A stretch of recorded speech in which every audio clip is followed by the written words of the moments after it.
Classic rock plays here. This is Rocket 102.5, KKCI, Goodland, Burlington, Colby, and online at nwksradio.net. With SRN News, I'm Rich Thomason in Washington.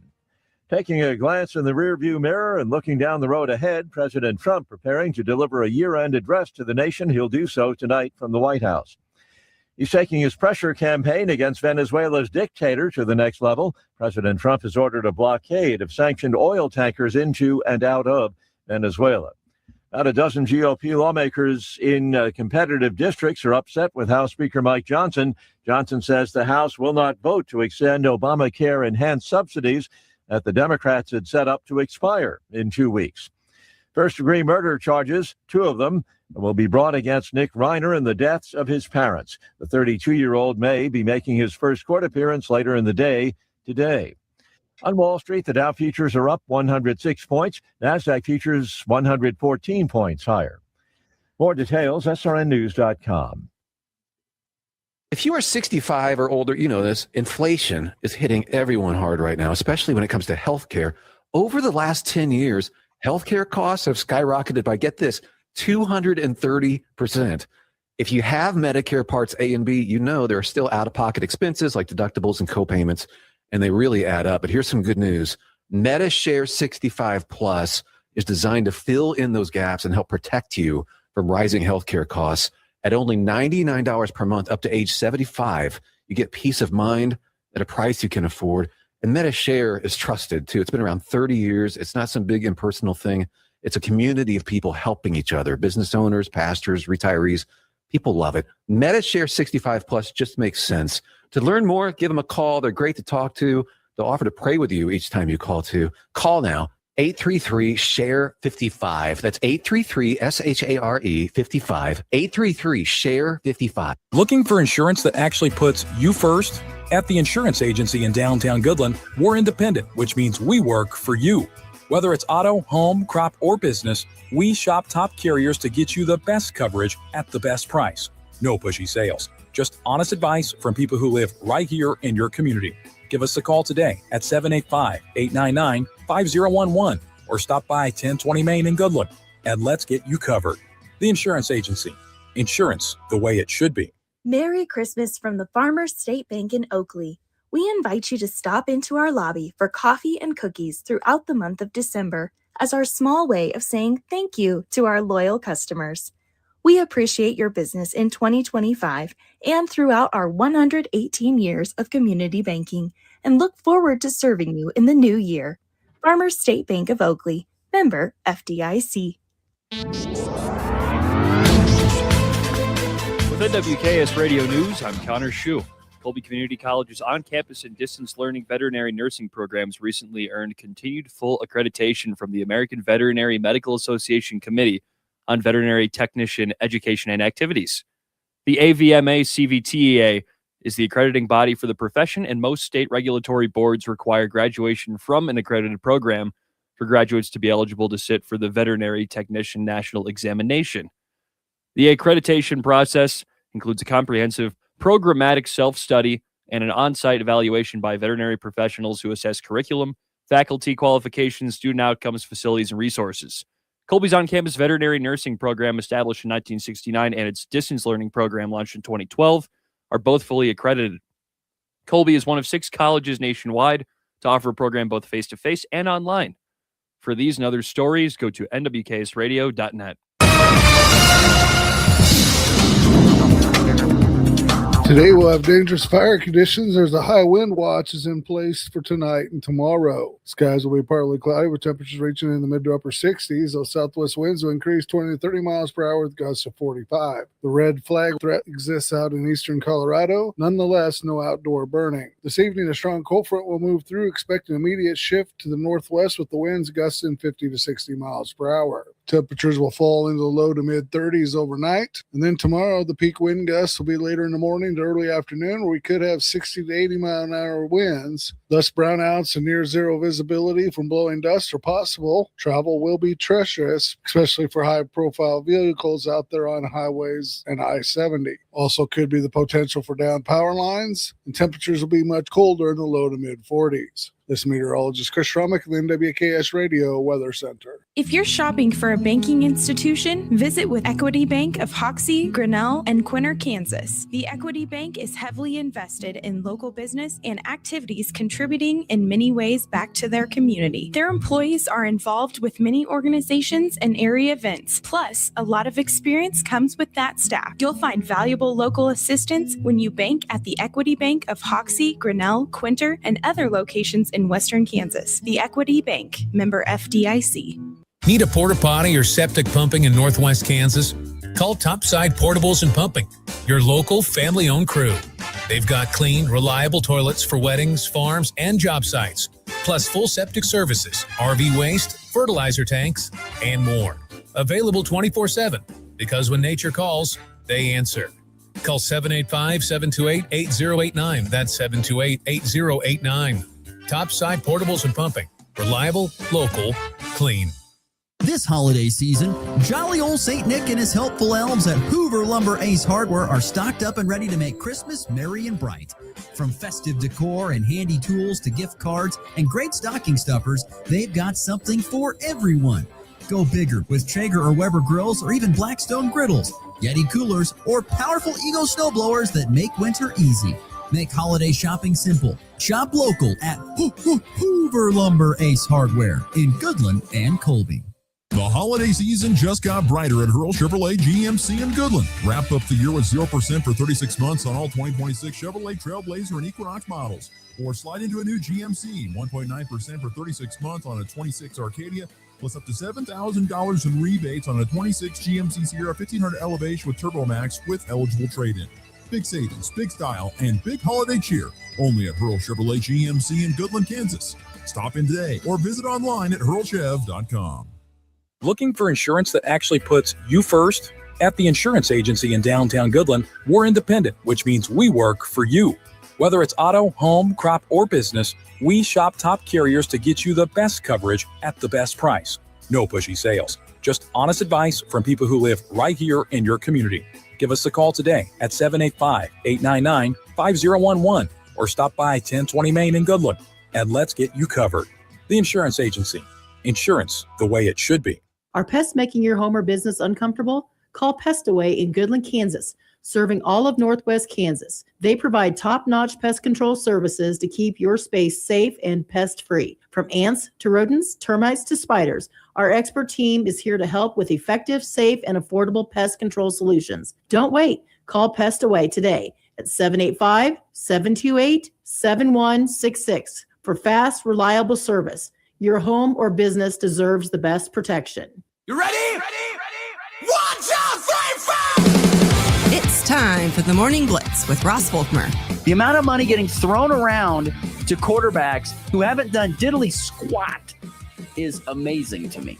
And Connor Schuh. He's the new guy. The High Plains only local sports talk show, broadcasting live on Goodland's Rocket 102.5 and video streaming on YouTube, Facebook, and X. Who's got it better than us? Nobody! Covering it all from the preps. He's at the 10, the 5, he dives for the end zone, he's in! Touchdown, Cowboys! To the pros. Line drive, left field, base hit! Here comes McMahon, he'll score! Ball game! The Blitz is presented by Hurl Chevrolet GMC, Hoover Lumber Ace Hardware, and F&B Bank. Along with Equity Bank of Hoxie, Quinter, and Grinnell, the insurance agency, Pestaway LLC, Topside Portables and Pumping, and the Farmer State Bank in Oakley. Let's go to work. Down low into the bucket. Lauren Linton drops that back out. Hope Bierman 3-ball on the way and in. Back-to-back made threes for Hope Bierman, who's starting to find her shot. 12 points a season high for Hope Bierman. Ball step back three and solo no good. Tipped in and dunked home. Jaden Ross, he filled it up. to the fighting floor. He keeps it alive. Now Rosario is the third time a charm. You bet it is.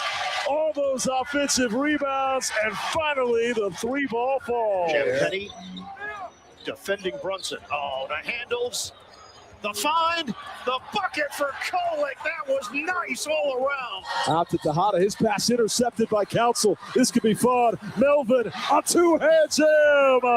Coast to coast to the throwdown.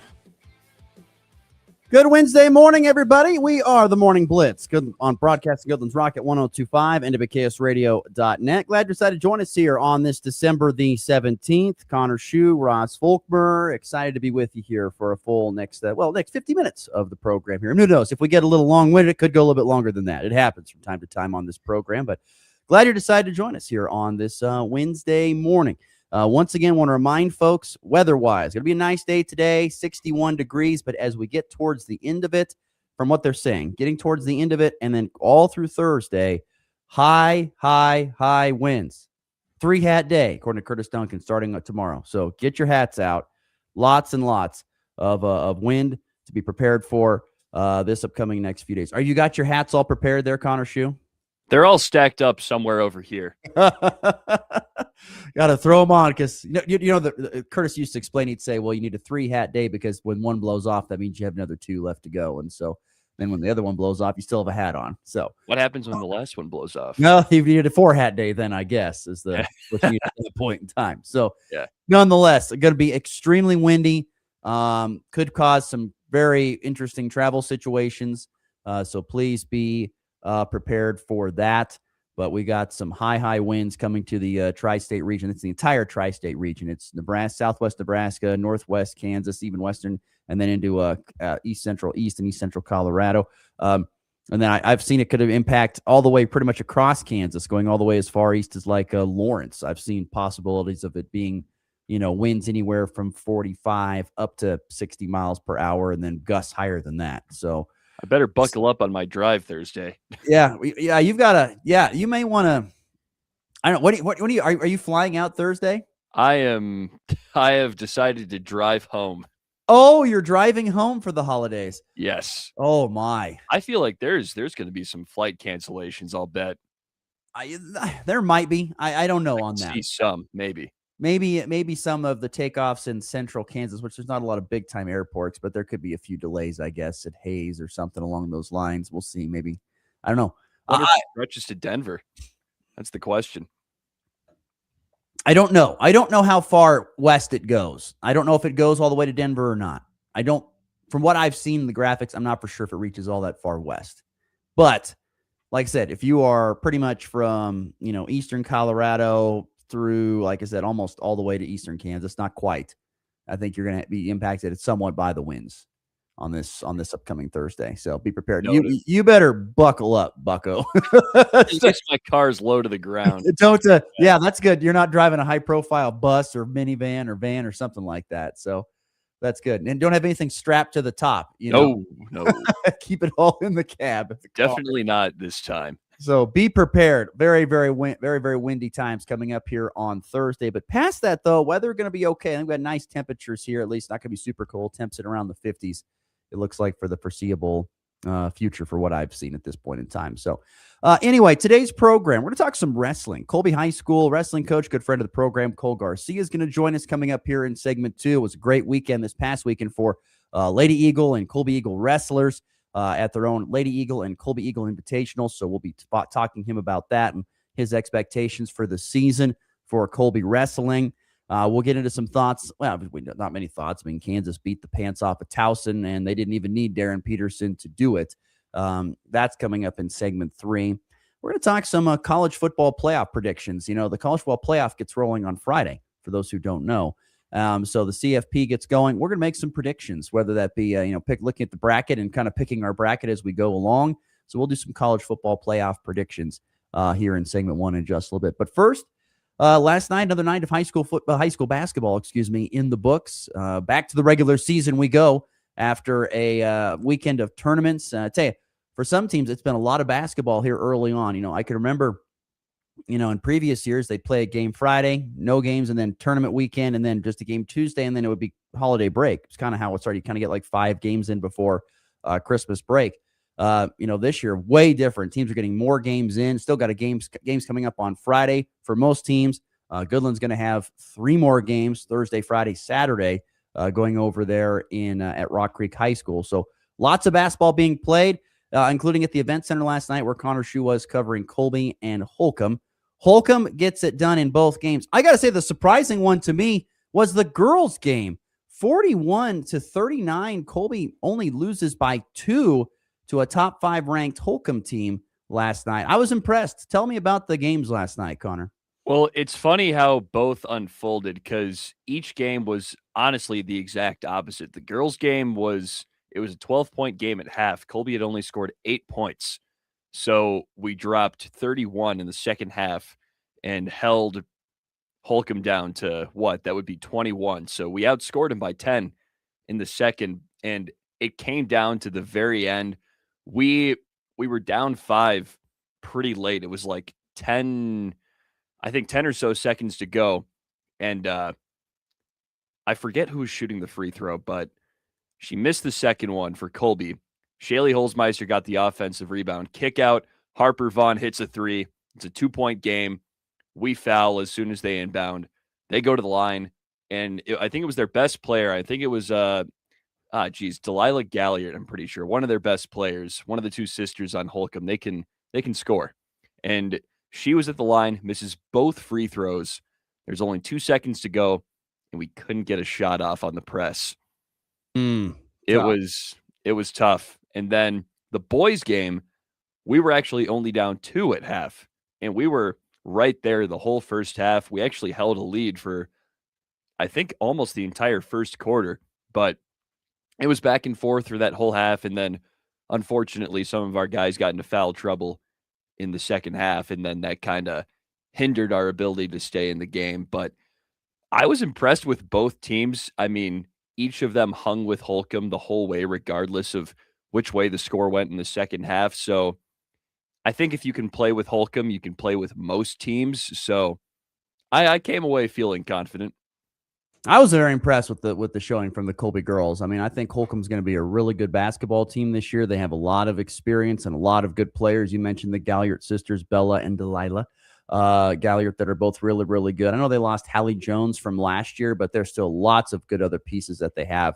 And Colby, of course, for those who don't know, like Connor is pretty much starting over from scratch. I mean, besides Shaylee Holzmeister, that's and Sadie Cheney. Is Sadie Cheney still around, or she graduated? Yeah, she's Sadie Cheney's still around.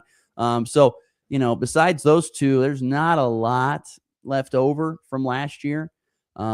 So they're kind of starting over themselves. So I was blown away by that score, to be honest with you. I thought Holcomb would probably win by double figures. And to only win by 2 shows great resiliency. And also great coaching. Nancy Walker's a fantastic coach. He's done a great job. And those Lady Eagles are going to get better every single game this year, and they're going to be in hard out by the time you get to late in the season. The postseason would be my guess. But that was a really good showing there from Colby. The boys' score, that looked about like maybe I thought it was. I thought probably close, and my guess is they made some free throws down the stretch to kind of lengthen out the score a little bit. That would be my thought, I guess. Kind of. It was a free throw battle for the last minute, so just kind of going back and forth. You know how it goes. Oh, yeah. Yeah. It was a 10-minute, basically. Oh, yes. A wonderful 10-minute. That's great. Yeah. Last night in Goodland, the Goodland Cowboys and Cowgirls hosted the Beavers from Scott City. The girls' game had an interesting storyline. I can't say I've ever remember seeing a storyline quite like it, but Scott City was missing 2 out of their top 3 scorers and a key lady off the bench, all due to concussions that they had in the last game. I know. It blows my mind. Their leading scorer, Piper Fox, their third leading scorer, Krissa Irvin, and one of their top bench players, Lily Leitner, all were out with concussions last night. So the bench was full of girls for Scott City that weren't in uniform and felt bad. And that definitely had an impact on it. Voice of the Beavers, Adam Kadavy, said that he was impressed with they put up 35 points. They did score the ball pretty well. They got some late points there, but Goodland was just too much for them, overmatched them 55-35, the final score. Good show, very balanced scoring sheet once again for Goodland. That's when you know the Cowgirls had a good night, is when you look across and everyone's got around that 8 to 12 point mark. And Pretty much a lot of people did. Career night for Emily Gray Stargell, the new Cowgirl. She had 10 points and 8 boards with one of her better performances coming off the bench. And Hope Bierman had a couple of threes, which was big because they need her 3-point shooting in order to have success this year. And she had struggled. It was so funny. She was 1 of 11 from 3-point shooting in the season, yet she won the S&T 3-point shooting contest at the outside. I know, right? It's kind of weird. It was an odd deal. Nonetheless, she got back on the horse and got a couple threes last night. And Cowgirls get it done over Scott City. I think they forced like 32 turnovers out of Scott City. So got it done. Get a 20-point win back on the horse after losing on Saturday to a Life Prep Academy pretty handily. And then the boys game I thought was going to be a really good one just based upon what I knew and had seen on paper. And it turned out to be that. It was really entertaining. You talk about an exciting first half. We saw 9 lead changes in the first half alone. Just a back and forth affair. And then it got to be halfway through the third quarter, and Goodland found themselves down by 34-30. And that is when the Cowboys decided to go on an 18-1 run and put themselves at 48 to like 31 or 30. Yeah, 48 to 35 at that point in time, 14 point lead. And Scott City made a couple of plays down the stretch to get a little bit closer, but that's pretty much where Goodland decided to get the victory last night. Connor Collett, the sophomore superstar, the diaper dandy, whatever you want to call him, just unbelievable last night. His first career double-double, 29 points and 13 rebounds for Connor Collett last night. He's a dude. I mean, Braylon Mole had an off night for his standards, just 10 points. Jesus Saucedo had 11, but Connor Collett carried the team with 29 points and 13 boards. I cannot recall in the history of covering the games that I have a sophomore that has that limited of varsity experience just come in and just dominate the varsity level like I've seen. It has been so impressive to watch Connor Collett go do his thing. And he does it all. He rebounds. He loves to put his head down and get right to the bucket. He's a bull in a china shop. And then he can also pop outside and hit a three every now and then if he wants to. He really has a complete game, and he's been fun to watch. So shout out to Connor Collett and his great performance last night to lead the Cowboys in a 56-49 win for Goodland over Scott City. And so good win. Good Cowboys and Cowgirls get to 2-0 in league play. And now they head east starting on Thursday night to face bigger schools and some really tough schools. It's going to be a tough showing or a tough tournament over there east at the Flurry at Flush. And so it'll be fascinating to see how Goodland stacks up against the competition over there. It will be challenging. You know, I'm excited to see the Colby Goodland games later in the season. Those are going to be good, I think. Oh, I'm sure they will. They always are. They're always really it doesn't matter. They're always seems like competitive. They'll be very entertaining games and lots of things to talk about for sure when it comes to that. So, oh yeah. Anyway, quickly, some other high school scores from last night that I was able to track down late last night, this morning. I know these aren't all of them, but I did find a few scores. Oakley and Hoxie faced off in Oakley last night. Some lopsided wins for both sides. Hoxie girls beat Oakley 70-38, but Oakley boys really beat Hoxie 78-24. I was blown away by that score on how big Oakley won that convincingly. That was impressive. Wallace County was taking on Weskin last night. Girls score, Wallace County wins 54-18. Wallace County boys also beat Weskin 48-35.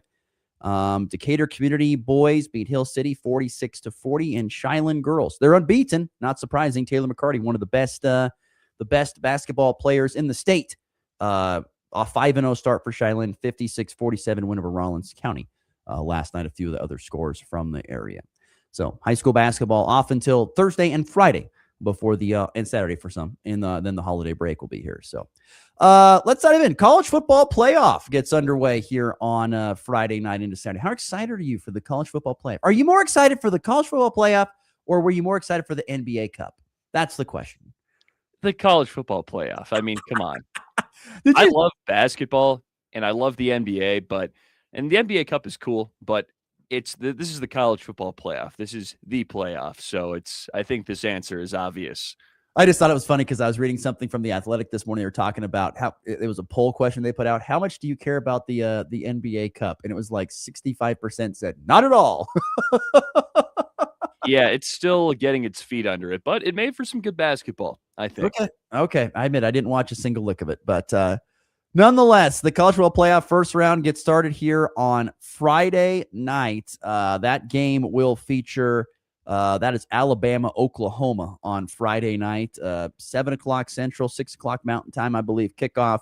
Oklahoma at home hosting Alabama. I think that's the thing I love about the first round is that it's all at the host sites. Do you wish we played everything except maybe the final 4 at home sites? I think it'd be great. It would be cool, but I do like having the bowl games integrated with the playoff. Yes. Having the Rose Bowl, the Cotton Bowl in there, I think that's fun, but I guess I wouldn't mind either way. The first round games are awesome. Can you imagine Texas Tech in the first round game? If they were in a first round game and what that atmosphere would be like at Texas Tech? That's my be hostile. They'd have to bring out the tortillas again if that was the case. Anyway, Alabama, Oklahoma, and then on Saturday, a triple header of college football. James Madison, Oregon, Tulane, Ole Miss, and Miami, Texas A&M. Which first round game is the most interesting to you? Honestly, the one I'll be looking at the most is JMU, Oregon. I am so interested to see if JMU can hang with Oregon, and so they can just shut the people up who are talking about how it should be only Power 5 and Group of 5 teams have no place in the playoff, like your Paul Feinbaums, and Joel Klatt was even saying some stuff. Kirk Herbstreit. A lot of the big talking heads for college football have been very outspoken lately against the Group of 5 programs. So I would just love to see a team like a JMU hang with Oregon. That would warm my heart. So I'll be watching this closely. I think I'm most intrigued by probably the Alabama-Oklahoma game on Friday night. Won't get to watch any of it. Probably see the highlights later, but the Alabama-Oklahoma game, because Oklahoma has gotten the best of Alabama now 2 consecutive years in a row. Doesn't matter if it's been played in Tuscaloosa or in Norman. It hasn't mattered. And so Oklahoma's gotten the better of Alabama. I'm just kind of curious if they can do it 3 times in a row. I mean, can you imagine, what the pressure will be like on Kalen DeBoer if he loses 3 consecutive times to Oklahoma? No offense to Oklahoma, but just 3 consecutive times to any opponent, and it's Oklahoma. It would not be good for him. But I really think if John Mateer is healthy, which I think he's healthy-ish, and Oklahoma's defense is that elite, I think they're a better team. I think Alabama is sputtering offensively, defensively. They haven't been that great. So I think like Oklahoma is the better team, even though they come in here with the pretty much the same exact record and pretty dang close in the seeding as well, 8-9 game. But I know that game fascinates me the most, probably followed by the Miami, Texas A&M game, even though that's a rematch from earlier in the year, I think, right? Yeah. Did they play? Yeah. I think. Hold on. Let's look. I think they did. Although I could be wrong. Be. Or maybe those are 2 teams No, that Notre Dame because played. they both played Notre Dame. That's the what I'm thinking. commonality. Yeah, that's the commonality. So that game is also interesting. How does Texas A&M look? Their offensive coordinator has been also side preoccupied by getting ready to take over Kansas State's football program as soon as it's done. How does that look? Miami's invested a whole bunch of money in that roster. Do they put it together, or does A&M get it done? I don't know. And then you have the coach, the missing coaches bowl between Tulane and Ole Miss, because John Summerall is going to Florida. Is he coaching in this game? He's doing something with the program. I don't know if he's coaching, but he's like, let's look it up. Look that up. I don't know. I thought maybe he didn't. I know Lane Kiffin's not going to be there for Ole Miss. We know that. But I didn't know if John Summerall was going to coach there at Tulane in this game. I know he's accepted the job at Florida and doing all that, but Tulane, Ole Miss, these 2 teams did play early on in the season, and Ole Miss just wiped the floor with Tulane. I'm kind of curious if Tulane can make it a little bit better of a contest. Okay. It looks like he's coaching. Okay, I thought that was the case, but I didn't want to speak on that too much. But Tulane, Ole Miss, and then Oregon at James Madison. JMU has been very successful. They have a lot of momentum going in their direction.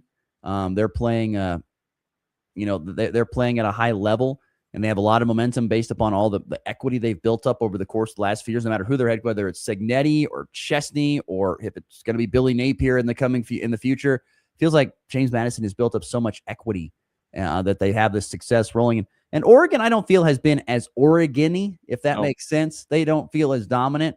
So maybe James Madison's able to cover the 3 touchdown spread at this point in time. I think they will. Okay, there you go.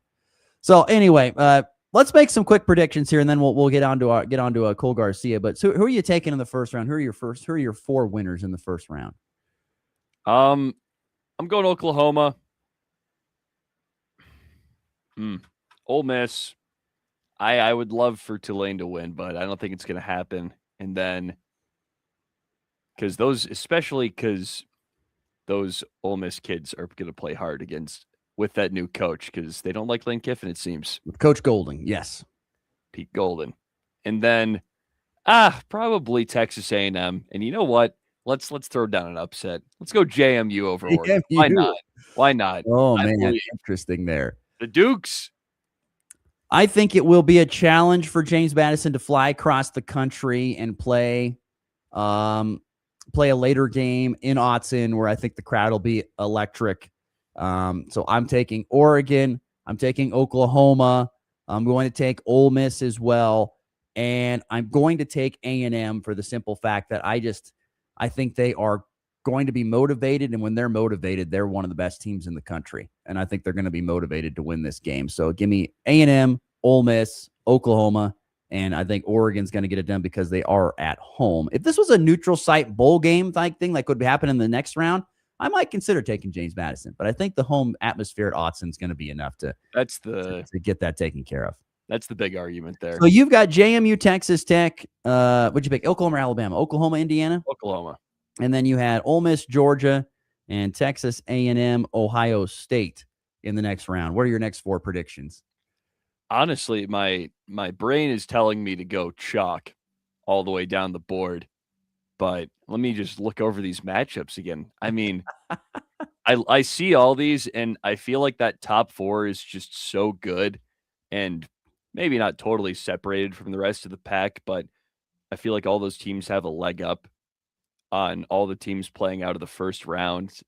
Geez. I don't want to. That's so boring to just pick all the favorites, but I think I'm going to have to. Ohio State, Georgia, Indiana, Texas Tech. Yeah. I think we're going to see I think Texas Tech is probably going to advance. I think they're playing really, really well. They're going to get the win there. I'm going to take a massive upside here. I think Oklahoma's going to beat Indiana. I think Indiana's going to probably lose in the first round. Oklahoma's not scoring on that defense, though. Is Indiana scoring on Oklahoma's defense, though? Probably more than maybe. Than Oklahoma would score. We'll see. I'm just going to take Sooners. Got, like you said, can't go chalk here. Got Georgia over Ole Miss. Ohio State, Texas A&M. This is another one I could almost feel like picking because it's in the Cotton Bowl, which means it's going to be heavy Texas fans. Well, that didn't matter last year. Come on. That's true. But I don't know. I'll stick with Ohio State because they're the most talented football team. So I'll take Ohio State to beat Texas A&M there in the Cotton Bowl. So, all right, on to the final 4. You've got Texas Tech, Indiana, and Georgia, Ohio State. Indiana stifles Texas Tech, and I'm not going to lie, I'm a little more worried about this other matchup, Georgia, Ohio State, than the other.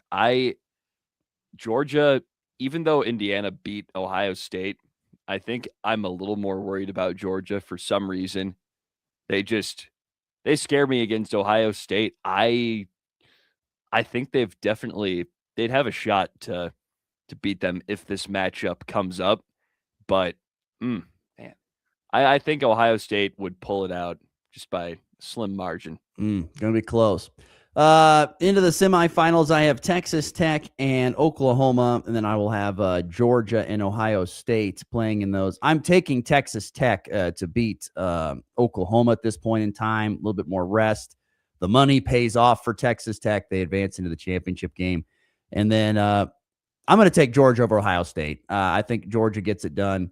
Dogs able to get. I don't love Gunnar Stockton. I'm not a huge Gunnar Stockton guy, but I mean, what Georgia's defense did to Alabama's offense. Remember the -3?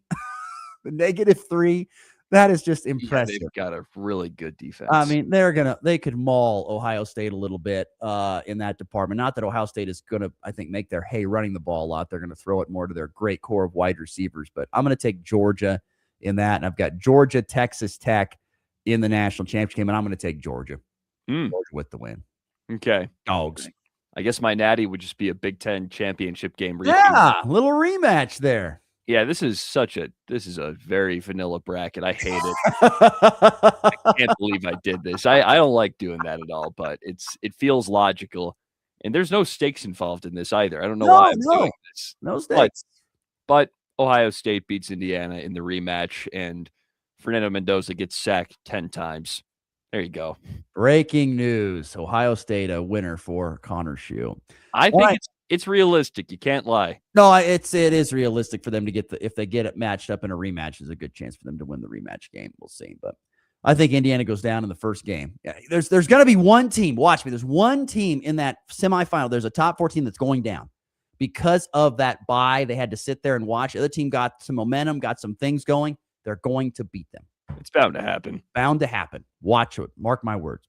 All right, we got to get to a break. Cole Garcia is going to join us next. Talk some Colby Eagle wrestling. You're listening to the Morning Blitz here on a Wednesday. The holiday season just got brighter at Hurl Chevrolet GMC in Goodland. Wrap up the year with 0% for 36 months on all 2026 Chevrolet Trailblazer and Equinox models. Or slide into a new GMC, 1.9% for 36 months on a 26 Arcadia, plus up to $7,000 in rebates on a 26 GMC Sierra 1500 Elevation with Turbo Max with eligible trade-in. Big savings, big style, and big holiday cheer. Only at Hurl Chevrolet GMC in Goodland, Kansas. Stop in today or visit online at hurlchev.com. Your business was built right here. So was ours. At FNB Bank, we are not run from some distant city. We are run by neighbors for neighbors. We know what matters to you because it matters to us too. From local decisions to face-to-face service, we are here. Bank local, grow local, stay local. FNB Bank, member FDIC.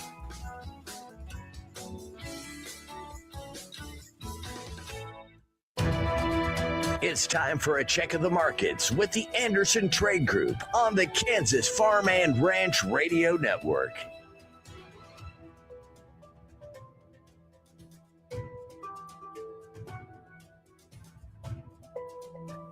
Good morning. This is Tom Saluto with the Anderson Trade Group with your overnight market report on December the 17th. In the overnight session, March corn was up 1.5 at 438. May corn was up 1 at 446. And July corn was up 1 at 452. January soybeans were unchanged at 1062. March soybeans were unchanged at 1071. And May was unchanged at 1083. Kansas City hard red winter wheat March was unchanged at 504. May was unchanged at 517. In July, KC wheat was unchanged at 530.5. The Dow Jones is currently up 120 points at 48,600. S&P is up 19 points at 6,875. NASDAQ is up 87 points at 25,467. Gold is up 42 points at 4,374 an ounce. And crude oil is up 2% at 56.35 a barrel. If you're out in the Colorado area and have any grain to market or risk management questions, please call John Hanke or John Stiles at 970-744-4484, or you can call the Overland Park office, myself, Tom Saluto, Jared Law, or Tyler Ghosh at 913-748-3000. Thank you. When the game is on the line, championship teams know the game plan. They communicate and work together to win. We all need a game plan to protect ourselves online. Talk to family and friends so they know how to stay safe too. Create strong passwords. Turn on multi-factor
All right, we are back here on a Wednesday, December the 17th. Currently sitting at going to be 36 right now, but a high to the low 60s. And once again, be aware of the windy weather that we're going to be experiencing starting here this evening and rolling on through Thursday. So take that into account. Let's go to the phones. The Hoover Lumber Ace Hardware Hotline. Waiting patiently for us there is Colby High School wrestling coach Cole Garcia. Cole, good morning. How are we doing today? Doing good. How about you guys? Doing well, man. Thank you so much for joining us today. You know, I saw on social media, you made a post, at the end of this past weekend. It was such a huge weekend of wrestling in Colby, and you gave a salute to, all the wrestlers, all the volunteers, all the coaches.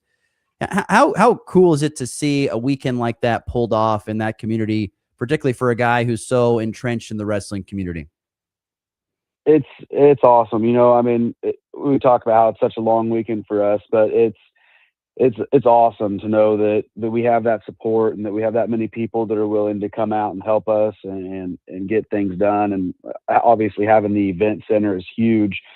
We can host those big tournaments like that. And the people that work there always treat us great, and they're willing to help in any way they can to make sure things run smooth. So it's just great to be in the community like that that supports wrestling.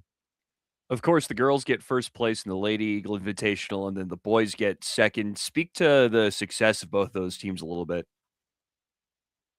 It comes down to how hard all of our wrestlers are willing to work for us every day. They're up in the room and they're grinding, and some of them have had some extra morning workouts that they've wanted to get to. And it's all to them. The coaches are there to help push them and help motivate them, but they're the ones putting in the work, and they're grinding every day, and they're working hard during conditioning and working hard during the drill. And the room is a place where everyone's comfortable and everyone's willing to do the work, and it's paid off so far. So hopefully we can keep that rolling. Cole, you've been a successful wrestler yourself. Been doing this for a while, either being assistant coach or a head coach there at Colby. What's the keys to having success early on in a wrestling season? Because you mentioned the conditioning and things of that sort. What's the key to having success early on in a season? I think that conditioning plays a huge part in it.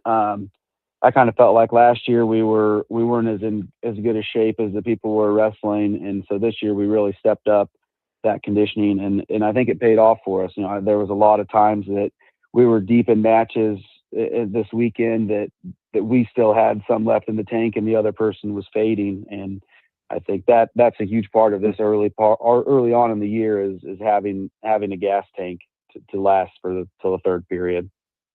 How big is the summertime in the off season, away from, the months of, November, December, January, February? How big are the other 8 months of the year when it comes to keeping the program near the top?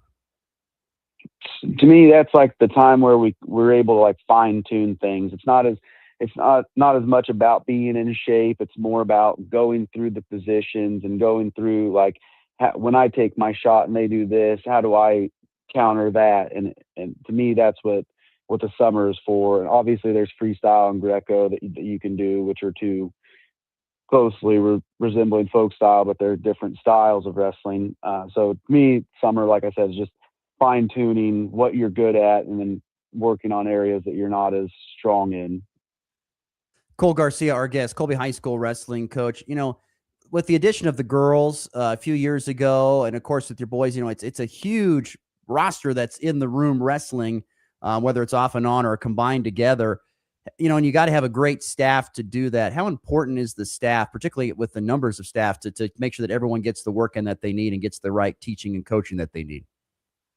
Yeah, it is huge. So we're lucky in Colby. We have a ridiculous wrestling room. It's 2 full mats and a section of another one, and it's completely wide. So I think we have 27 boys and 18 girls right now, and everyone's up in the room all at one time. So it is, we have enough room, but it's still pretty packed in there. But we have 6 coaches on staff. Coach McKinney, Coach Branham, Coach Tubbs, Andrew Flanagan's the head girls coach. And then we just added Keegan Smith actually from over there in Goodland this year. And it's to have 6 guys up there and 6 very knowledgeable guys. I mean, we've all wrestled for most of our lives and know a lot about wrestling. It's priceless, right? To have all those guys up there that know and are on the same page, and they can go to this group and teach them, and then go to this group and teach them. And it's just one, everything flows so well with a great staff. Well, and you almost have to have that, because it's almost like, teachers in a room. If you have 1 or 2 teachers for, like you said, your 30, 40 athletes, you're not getting the one-on-one that some people need at one point in time. And so this way you're able to divide out, and you can really work on that technique and stuff on an individual basis if you need to. Exactly. Yeah, exactly. And so we have probably 15 people that are pretty new to wrestling. Most of them are first year. Some of them did maybe 1 year in middle school, but we're able to take those 15 over to the side of one part of the room, and a couple coaches work with them on just getting down one move before we move on to the next one. But then we can have 4 other coaches that can stay up on the higher end of the room and run practice a little bit faster. So it's nice that those people that need that instruction can get it at a slower pace, but the people that need the faster pace can get that as well. You mentioned the pace there, and it's interesting to know that you have 15 or so wrestlers that are kind of starting brand new when they get to you there. And because there's some wrestlers, that start when they're, 4 or 5 years old. I mean, there's some real young ones. So what is it like, to coach that wide of spectrum in knowledge in the sport of wrestling? I think it takes a little bit of patience, because you're used to, if you coach the varsity level, you're used to guys being able to say, hey, do this, and they rattle it off. And then you get a brand new person who has no idea what they're doing. You kind of think, well, listen, just do this. And you're like, oh, wait, they have no idea how to do that. So you have to slow yourself down so that you can help them become better, because there'll be a guy who's maybe his second year of wrestling right now that by the time he's a senior, he's a state placer for us. So you have to know that you're building everything for the future with those guys. Talk to us about this year's team. Currently in the most recent rankings, you guys are ranked 10th as a team. You've got 4 wrestlers rated in the top 6 of a respected weight class. What are your thoughts on this year's boys team? I'm talking first and foremost here, your boys team, this in the 25-26 season. What's your thoughts overall on it?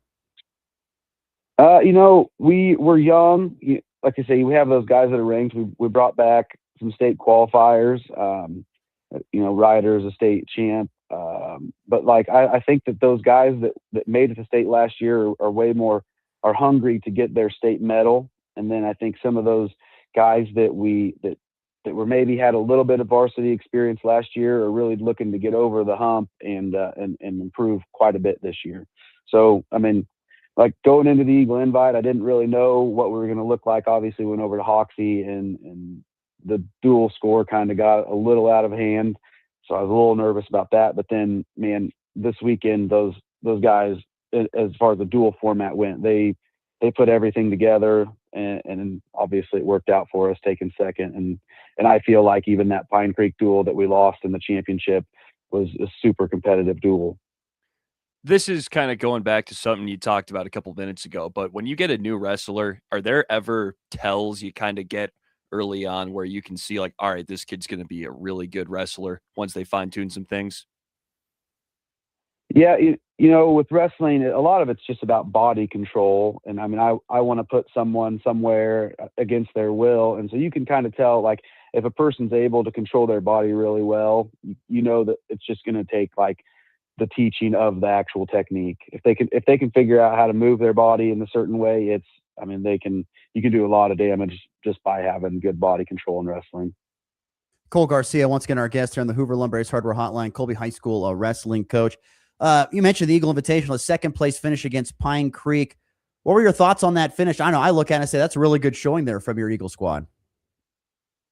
Yeah, we had two weights that were open, 175 and heavyweight. So we gave up 12 points right away, and we lost the duel by 14. So I think we won the same amount of matches that got wrestled as they did. And to me, for years we've heard about how good Pine Creek is, and don't get me wrong, they are a great team. They're coached really well by Billy Gable. He does an awesome job year in and year out, obviously having great teams. So I don't want to try and take anything away from them, but I felt like we went out there and we competed as well as we could have. There's a couple matches that I felt maybe we could have got a little bit better, but I mean, the guys gave me everything they had, and I think they gave everything they had for their team. So I was very pleased with how that turned out. How about the ladies' side the day before? They won that pretty convincingly on their side. How about the Lady Eagles and what you've seen from them early on this season? What do you think their ceiling or expectation could be this year? I hope that I think that those girls, obviously they do. So we practice together. So they have the exact same practice schedule as the boys, the exact same drill, everything. And they go, and I mean, they work. I guarantee, I don't know if there's many girls programs in the state that are doing what they're doing day in and day out. And so I think with that work, the work they do and the work ethic that they have, I mean, they got to be in the hunt. Obviously 4A is pretty deep when it comes to the talent, but they're just going to keep building and building off what they had last year and keep going up. So I don't know. I can't really say what place they're going to get, but I think that hopefully at the end of the year, Colby girls wrestling has a lot of state medalists coming home. As a coach, you're always thinking, how can we get better? I'm sure. What's the areas that you're trying to improve upon here before the holiday break? We got to get better at top and better at bottom. It's always been a struggle for us, getting away from people and holding people down.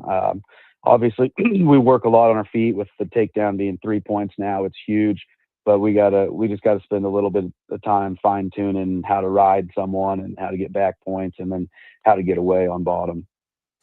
We'll let you go on this, Cole. You've been coaching, high schoolers, things like that. Now your kids are getting into the age of wrestling. What's it like being a dad and coaching or helping and then watching your children? What does that change for you? It's definitely different, and how I can talk to a high school athlete is a lot different than how I can talk to my own kid. So it's been a little bit of a learning experience for that, but with having all my kids in there. So basically Monday, our kids practice goes Monday and Thursday for 2 of my kids and then Tuesday for 1 of them. So on Monday, Tuesday, and Thursday, I'm at the school at least from 3:30 to about 8 o'clock. So it's fun. I mean, obviously, I've wanted this my whole life, and now I get to enjoy it and watch my kids grow and hopefully find a love for the sport. Well, we got to give a shout out to Merrick. I heard he captured his first bracket this past weekend, so congratulations to Merrick. That he did. He wrestled tough. He was good stuff. Proud pop on the other end of the phone. That's all we got to say. Proud dad. Yep. Cole, thank you so much for taking some time with us this morning. Appreciate it. Best of luck as the season continues on. We'll catch up down the road. Thank you. I appreciate it. I do have to give a shout out to Aria. Today is her birthday. Oh, She's yes. 13 now. Oh, my gosh. Yeah. Yep. And then also Wyatt Tubbs, one of my assistants. It's his birthday today, too. Well, happy birthday to Wyatt Tubbs and to Aria Garcia. My gosh, 13 years old. Cole, can you believe it? I can't believe it. No. Oh, my time flies when you're having fun. I guess that's the truth. If that's what we're going to call it these days. Thanks, buddy. Appreciate the time. Appreciate you. Thank you. Have a good one. Yeah, you too. Once again, great stuff. Cole Garcia. Gosh, I remember the day Aria was born. Oh my Lord. It's we're getting really. Oh yes, I remember the day. My wife and Coach Garcia and his wife are all very good friends. Nice. From Colby, and so I remember the day that she was born. So it's what can I say? It's been a long time. And it's going to be fascinating to follow Coach Garcia's career with his own kids, because you can only imagine, you've got expectations of yourself, right? And then and you're going to expect your kids to have those expectations too. But I know it was his son, Merrick, won his first bracket this past weekend. So, all right, we'll take a quick break. We'll come back. We will wrap things up with some thoughts on KU Towson and get out of here on a Wednesday. This is the Morning Blitz. Since 1989.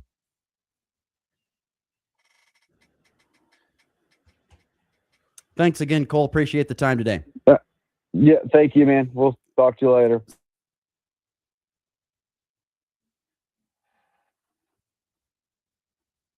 4245. LNW Insurance in Goodland and St. Francis. Toll free 800-892-4245. LNW Insurance. Looking to make a move this season? Let Betty, Robin, Brett, and Preston at Western Auction and Real Estate LLC guide you through your real estate or equipment needs. Western Auction and Real Estate LLC, licensed in Kansas, Nebraska, and Colorado. This season, Cornerstone Orthodontics is proud to cheer on our local athletes. Just like great sports teams, a winning smile takes teamwork, dedication, and the right game plan. At Cornerstone Orthodontics, we're here to help you and your family score big with confident, healthy smiles that last a lifetime. Visit us at cornerstoneorthodontics.com. Locations are in Colby, Hayes, and Great Bend. This is J.L. Evans, president of Western State Bank in Colby. From our entire staff, we would like to take this time and wish you a Merry Christmas. May you and yours be blessed with good health and prosperity. Merry Christmas from our home on the range, South Range in Colby. The Western State Bank, member FDIC, equal housing lender. They believe the best things are built to last: family, community, and quality craftsmanship. This holiday season, they're thankful for the people who make it happen, their hardworking team, and the customers who believe in American-made excellence from sawdust to sparkle. Cheers to another year of building excellence.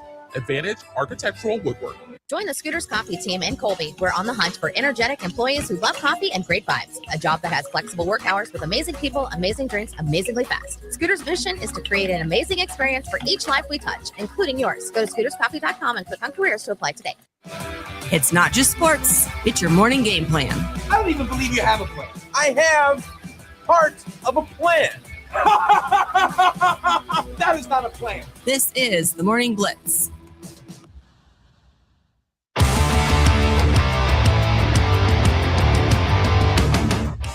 Okay, a couple minutes left to go on the show. Plenty of time for us to talk about the whooping that Kansas put on Towson last night.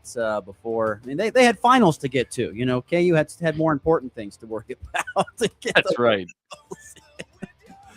73-49, the final. They beat Towson pretty handily. Once again, without Darren Peterson, who was out nursing quad cramping. So the thing I'm thinking about the most here, and you can jump in on any time, but I think about Darren Peterson, you know, and he's missing all these games early on. It really makes me wonder, you know, Kansas has to become a different team when he's not in there because he's kind of a ball-dominant guard. And so my thought would be, you know, when he comes, if and when he comes, I mean, that could be the other thing. He could just never just be healthy this year. I mean, he could be one of those great guys that just can't ever stay on the floor. He could be your next, not college version, NBA version of, oh gosh, who's the guy for the Pelicans? Zion Williamson. College, I feel like he was great. Kyrie, because he played like 10 games at Duke and still got drafted number 1. Yeah, so there you go. Great example. So it could be that. But if not, you look at this, Jay, I mean, they got to be different. And so I'm curious how they adjust as the season progresses on. Well, it's a game plan without. It's a game plan without Darren. It's the game plan with him, you know, and how does that impact them throughout the course of the season? I don't know what your thoughts are on that, because I think that could be a huge storyline. It definitely is, but at the very least, at this point, they have experience playing good teams without Darren Peterson, so they know what to expect with that. But it is a little bit tougher, obviously, when you don't have Darren Peterson, because he's your guy. And I forget where I saw this, but I saw someone say something like, you know, Kansas sometimes looks a little bit better without Darren Peterson because maybe they flow a little bit better and don't feel the need to feed him the ball as often. And that's the conundrum with a guy that has that much talent. You feel like you have to give them the ball, and that's totally fair because they deserve it, because they're that good at basketball that you can trust a guy like that to go get you a bucket whenever you need to. But at times that can slow down the offense. So it's like a double-edged sword, but you would probably like him back regardless, to say the least. I mean, but you look at that box score and you've got 4 guys in double figures, 18, 16, 15, 11, you know, and they didn't get much off the bench or much from anybody else. But I mean, that's really good balance, and you will take that almost any night you can get it, because if someone's having an off night, you have that balance. But I don't know. I just think that's, to me, is one of the biggest things to follow along this season is if he's healthy and not healthy off and on throughout the course of the year, they're going to change the way they play off and on throughout the course of the year, and that could be a disadvantage, maybe an advantage in some cases. But I don't know. We will see what they do. Flory Badunga led the way last night, 18 points, 10 rebounds, another double-double for Flory. Melvin Council Jr. had 15, Bryson Tiller 11, Trey White had 16 last night. Jayhawks are off until Monday, and they face off against the Davidson Wildcats. Steph Curry's old crew. That is the final game before Big 12 play, and they kind of get a little bit of a ramp up. They get UCF, TCU, West Virginia, and then Iowa State, Baylor, Colorado. It's not. I mean, it's the Big 12. I mean, from those three teams to Iowa State is quite the. It's a jump. Ramp up. Bit of a ramp up there. Iowa State's really good. Oh, they're really good. Fantastic. Number 4 team in the country. So, and the Big 12, as we know, is a bear. KU's lost at UCF. I think they even lost their last year, so they could drop that first game. And who knows? It's so hard to know what this KU team is at times because they're never all together. How do we know? We don't know. All right. College basketball tonight, by the way, Colorado, the only team in action. Let's see. Who are they playing tonight? I think it's probably like Northern Colorado or something. Portland State. That's what it is. Portland State they play tonight. So be prepared for that. All right. Let's get to the walk-off.